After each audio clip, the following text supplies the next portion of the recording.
Hello students, मैं discuss कर रहा हूँ एक कॉमन साइज बैलेंस शीट का एक क्वेश्चन दे रखा है आपको। इसके अंदर आपको नॉन करंट लायबिलिटीज़ दे रखा है 2 लाख और शेयर होल्डर फंड जो है वो that is 2.5 times more than the non current liability. Current liability दे रखा है, करंट एसेट्स दे रखा है, नॉन करंट एसेट दे रखा है। तो हमको ये कैसे सोल्व करना है, क्योंकि कॉमन साइज बैलेंस शीट जो होती है वो वर्टिकल चलती है। कैसे चलती है? वर्टिकल।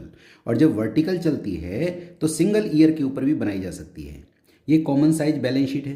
तो सबसे पहले मैंने फॉर्मेट बनाया पर्टिकुलर्स, ईयर और percentage of balance sheet total. यहाँ पे जो परसेंटेज निकलेगा वो बैलेंस शीट टोटल के बेस पे निकलेगा।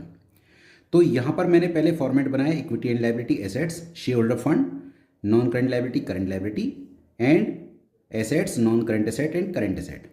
तो यहाँ पर हमारे पास शेयर होल्डर फंड नहीं दे रखा, ये है 2.5 टाइम्स मोर। अब जब भी टाइम्स के साथ मोर आ जाता है एक डिजिट बढ़ा दीजिए। अगर ये केवल टाइम्स होता तब कोई प्रॉब्लम नहीं, ये टाइम्स के साथ मोर है तो 1 डिजिट बढ़ानी है। तो नॉन करंट लायबिलिटी आपकी कितनी है? 2 लाख। 2 लाख, तो 2 लाख का कितना करना है आपको? इंटू 3.5, दैट कम्स कितना? 7 लाख। हमेशा याद रखिए, अगर ये 3 टाइम्स मोर है तो 4 टाइम्स, 4 टाइम्स मोर है तो 5 टाइम्स, टाइम्स के साथ मोर आएगा तो 1 डिजिट बढ़ानी है। तो ये 7 लाख हो गया। कितना हो गया? 7 लाख। तो शेयर होल्डर फंड कितना हो गया बोलिए? 7 lakh. Then non credit liability question में दे रखा है that is 2 lakh. Current liability दे रखा है 1 लाख। तो कितना हो जाएगा? 10 लाख। तो 7 lakh by 10 lakh into 100, that comes 70%, that comes 20%, that comes 10%। कैसे निकाला? This upon this into 100, this upon this into 100, this upon this into 100।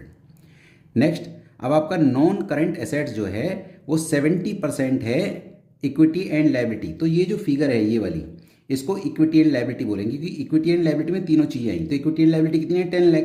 तो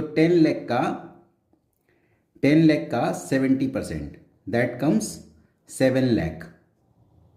तो ये आपको 7 लाख आ गया और ये तो 3 लाख दे ही रखा है। तो ये कितना हो जाएगा टोटल? 10 लाख। तो अब 7 lakh by 10 lakh into 100, that comes 70 और 3 lakh by 10 lakh into 100, that is 30। तो परसेंट मैंने ऊपर लगा रखा है।